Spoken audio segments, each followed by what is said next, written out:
धातु संकुलों का उष्मागतिकी व गतिक पक्ष भाग 2 thermodynamic and kinetic aspects of metal complexes part 2। संकुलों के उष्मागतिकी और जो काइनेटिक एस्पेक्ट्स है उस सीरीज का यह हमारा दूसरा वीडियो है। पहले वीडियो में हमने जाना था कि संकुलों का स्थायित्व होता क्या है, और फिर हमने चर्चा की थी कि किसी भी संकुल का उष्मागतिकी स्थायित्व और गतिक स्थायित्व दोनों में क्या फर्क है और किसी संकुल का स्थायित्व स्थिरांक क्या होता है। भाग 2 में हम चर्चा करेंगे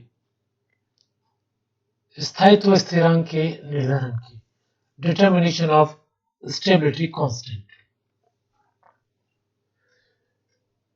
चूंकि संकुल का स्थायित्व स्थिरांक संकुल निर्माण अभिक्रिया का साम्य स्थिरांक है, इसलिए जो विधियां साम्य स्थिरांक को ज्ञात करने के लिए काम में लेते हैं, मसलन विभवमापी अनुमापन, स्पेक्ट्रोफोटोमेट्री, पॉलिरोग्राफी, इलेक्ट्रोड पोटेंशियल मेजरमेंट, विलयता मापन, आयन एक्सचेंज मेथड, ये सारी जो विधियां हैं ये साम्य स्थिरांक को ज्ञात करने के लिए काम में लेते हैं।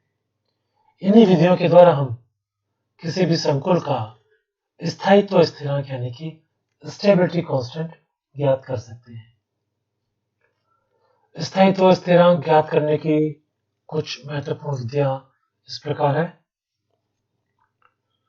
स्पेक्ट्रोफोटोमेट्रिक मेथड, अवशोषणांक मिलान विधि, mole ratio method, Job's method of continuous variation और ब्याउम की विभवमापन विधि। इस वीडियो में हम शुरू की 3 विधियां यानी कि स्पेक्ट्रोफोटोमेट्री, अवशोषणांक मिलान और मोलर अनुपात विधि पर चर्चा करेंगे। सबसे पहले बात करते हैं स्पेक्ट्रोफोटोमेट्रिक मेथड की। यह तो हम जानते हैं कि अधिकतर कॉम्प्लेक्सेस कलर्ड होते हैं, और कोई भी चीज अगर कलर्ड है, रंगीन है, तो इसका अर्थ यह है कि वे विजिबल लाइट यानी कि दृश्य प्रकाश का अवशोषण करते हैं। संकुल भी चूंकि कलर्ड होते हैं तो वे भी दृश्य प्रकाश का अवशोषण करते हैं।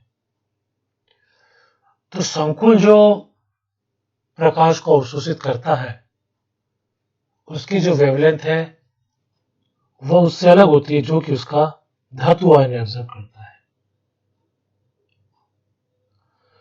संकुल की सांद्रता यानी कि कंसंट्रेशन और एब्जॉर्बेंस या यूं कहें कि ऑप्टिकल डेंसिटी, प्रकाशिक घनत्व में जो संबंध है उसे लेमर्ट के नियम द्वारा बताया जाता है।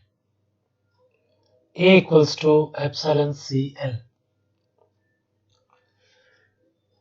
इस इक्वेशन में A अवशोषणांक या प्रकाशिक घनत्व है, एप्सिलॉन मोलर अवशोषण गुणांक है, L जो है वह पथ की लंबाई यानी कि जितने पथ से प्रकाश गुजरता है उसकी लंबाई है।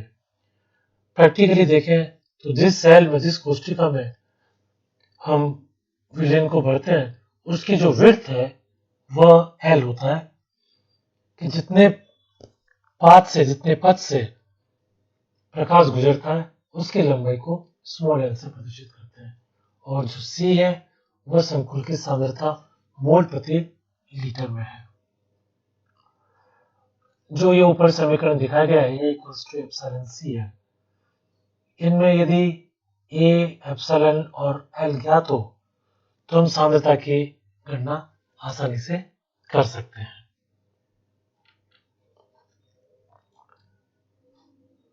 किसी विलेन में धातु आयन के अवशोषण स्पेक्ट्रम और फिर जब उसमें लिगेंड जोड़ गया यानी कि संकुल बन गया, उससे जो अवशोषण स्पेक्ट्रम प्राप्त होता है उसे यह चित्र में दर्शाया गया है। धातु आयन के विलयन को कांच के सेल में लेकर स्पेक्ट्रोफोटोमीटर द्वारा दृश्य स्पेक्ट्रम की प्रत्येक तरंगदैर्घ्य पर प्रकाश घनत्व यानी कि ओडी ऑप्टिकल डेंसिटी ज्ञात कर लेते हैं।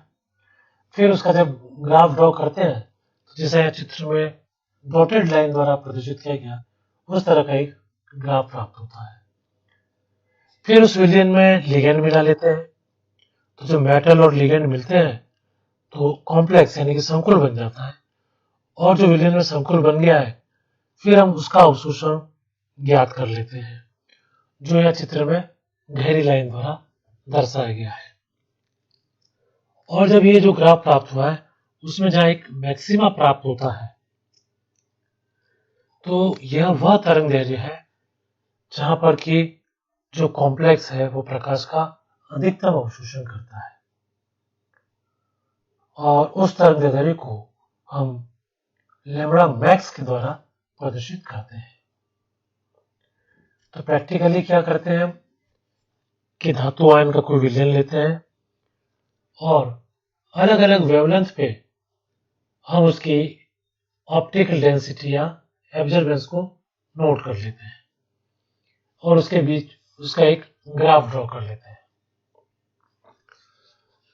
फिर उस विलयन में, जो कि मेटल का विलयन है, धातु आयन का विलयन है, उसमें हम लिगेंड डालते हैं, और जब उसमें लिगेंड डालने से संकुल का जो निर्माण होता है उसका भी अलग अलग वेवलेंथ पे हम एब्जॉर्बेंस या ऑप्टिकल डेंसिटी ज्ञात कर लेते हैं, जैसा कि यहाँ स्क्रीन पर चित्र में दर्शाया गया है। इस ग्राफ में एक मैक्सिमा या उच्चिष्ट प्राप्त होता है। यह जिस वेवलेंथ पे प्राप्त हुआ है उसे हम लैम्ब्डा मैक्स कहते हैं, और यह लैम्ब्डा मैक्स किसी भी पर्टिकुलर संकुल के लिए एक कैरेक्टरिस्टिक प्रॉपर्टी होती है।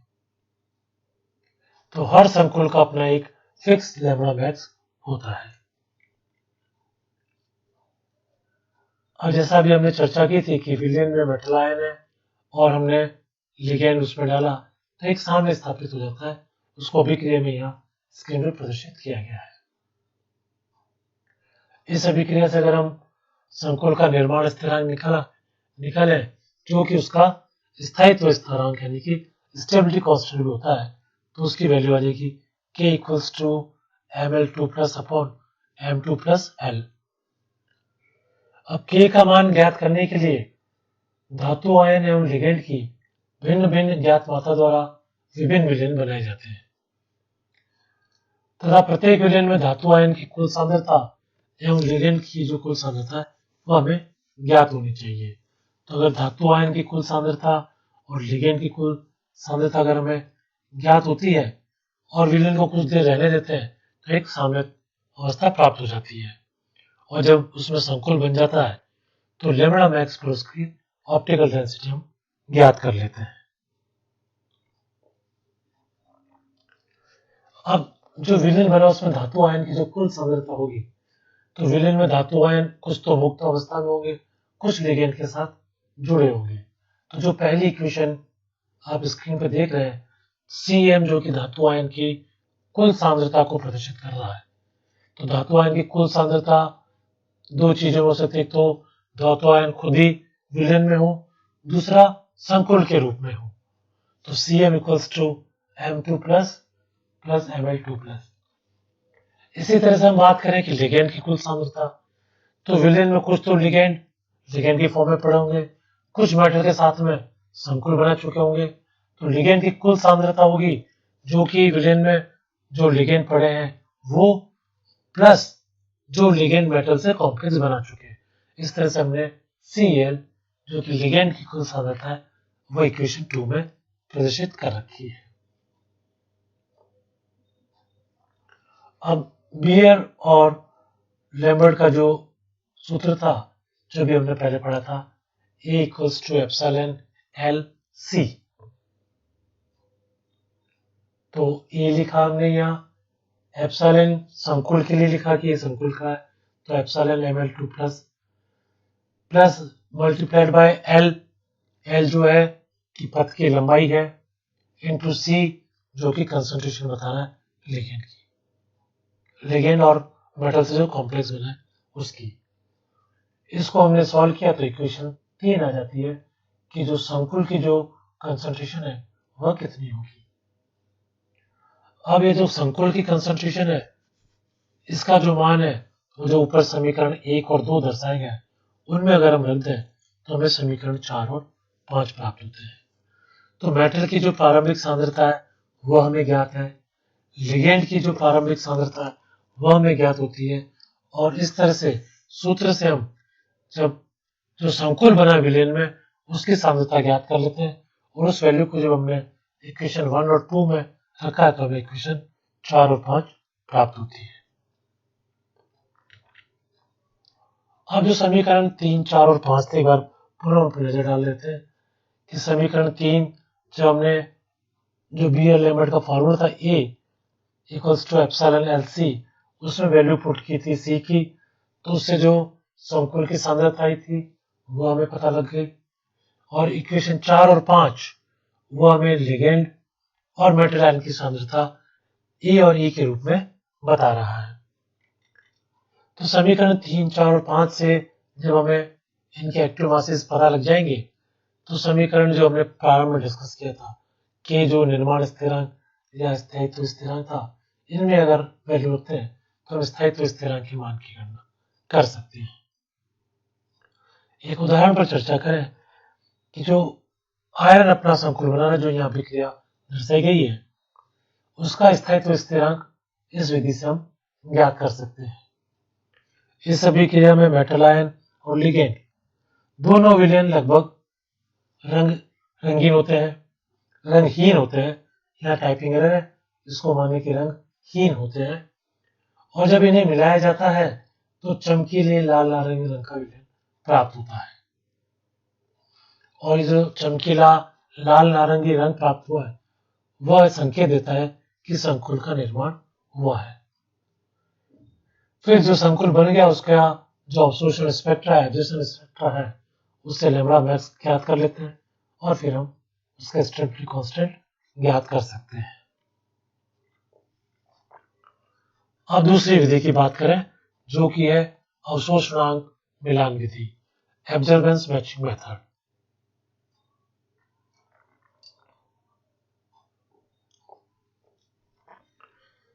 संकुल के स्थायित्व स्थिरांक के निर्धारण में यह विधि बहुत उपयोगी है। इस विधि में दो भिन्न भिन्न अनुपात वाले विलयन बनाकर उनका अवशोषण स्पेक्ट्रोफोटोमीटर से पहले से ज्ञात संकुल के लैम्बडा मैक्स पर नोट कर लेते हैं। तो ऐसा संकुल जिसकी संरचना पहले से हमें ज्ञात हो उसके लिए जो लैम्बडा मैक्स है उसी लैम्बडा मैक्स पर अलग अलग अनुपात वाले विलयन बनाते हैं और फिर हम एब्जॉर्बेंस नोट कर लेते हैं। तत्पश्चात जिस विलयन का एब्जॉर्बेंस अधिक है उसे तब तक डाइल्यूट किया जाता है जब तक कि दोनों विलयनों का अवशोषणांक समान नहीं हो जाता। इसको एक उदाहरण से और स्पष्ट करते हैं। माना कि विलयन 1 में जो हमने पहला विलयन लिया उसमें धातु एवं लिगेंड की सांद्रता क्रमशः CM1 और CL1 है, और विलयन 2 में धातु आयन एवं लिगेंड की सांद्रता क्रमशः CM2 और CL2 है। तो उनका अगर जो संकुल बनता है 1:1 में तो उसके लिए एक्टिव जो कंसंट्रेशन है M1, M2 और L1, L2 के मान किस तरह से होंगे यह स्क्रीन पर बताए गए हैं। जब दोनों विलयनों के अवशोषणांक समान हो जाएंगे तब ML1 जो है वो ML2 के बराबर हो जाएगा, वही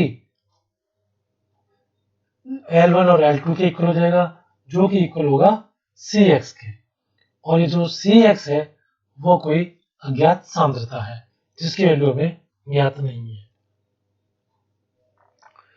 संकुल के स्थायित्व स्थिरांक का सूत्र हम जानते ही हैं, क्योंकि जब दोनों का एब्जॉर्बेंस बराबर हो गया है तो उनका स्थायित्व स्थिरांक भी बराबर होगा। तो यह इक्वेशन में हमने दोनों को इक्वेट कर लिया है। क्योंकि जो संकुल बना है उसकी सांद्रता जो अज्ञात थी हमने Cx मानी है, तो ML1 और ML2 दोनों Cx है तो उसके हमने मान रख दिया है। इसी तरह से Cx के बाकी मान भी हमने K वाला जो ऊपर समीकरण दिया उसमें रख दिया है। इससे हमारे Cx की वैल्यू आ गई है और Cx का मान जब इस समीकरण में रख देते हैं तो इस हिसाब से हम K का मान ज्ञात कर सकते हैं। तीसरी विधि है मोलर अनुपात विधि।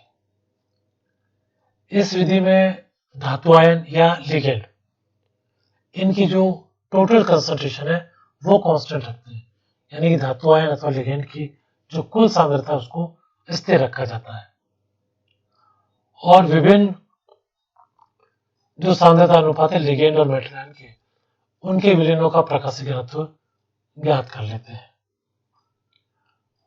और ये जो प्रकाशीय घनत्व ज्ञात करते हैं वो हम जो संकुल के लिए लैम्ब्डा मैक्स का मान है उस वेवलेंथ पर ज्ञात करते हैं। इससे जो ग्राफ प्राप्त होता है वो यह चित्र में दर्शाया गया है। इस प्रकार प्राप्त वक्र में जो ग्राफ कर्व जो प्राप्त हुआ है उसमें सरल रेखा वाले भाग को एक्स्ट्रापोलेट करने पर वे जिस बिंदु P पर मिलते हैं, यह आप अगर ग्राफ को देखें कि जो ग्राफ का जो सीधा वाला हिस्सा था उनको जब हमने आगे और बढ़ाकर ड्रॉ किया और दोनों जहां पे कट रहे हैं P बिंदु पे, उस बिंदु के संगत जो लिगेंड और धातु आयन की सांद्रता का अनुपात है वो हम ज्ञात कर लेते हैं। यह ग्राफ में जो हमने चित्र बता रखा है उसमें बिंदु P है। अब यदि बिंदु P पर जो लिगेंड और धातु आयन का जो अनुपात है वह x हो तो यह जो अनुपात है वास्तव में बताएगा कि जो कॉम्प्लेक्स बना है उसमें लिगेंड और धातु आयन का मोलर अनुपात क्या है। यदि अनुपात x है तो संकुल का सूत्र हो जाएगा mlx। माना कि वैल्यू 2 होती तो सूत्र हो जाता है ml2, यानी कि एक मेटल के साथ में 2 लिगेंड जुड़ रहे हैं। तो इस प्रकार मोलर अनुपात विधि से हम संकुल का सूत्र भी ज्ञात कर सकते हैं। तो आज के इस वीडियो में हमने जाना कि स्थायित्व स्थिरांक ज्ञात करने की कौन कौन सी विधियां हैं। बाकी की जो 2 विधियां हैं उस पर हम अपने इस सीरीज के अगले वीडियो में चर्चा करेंगे। धन्यवाद।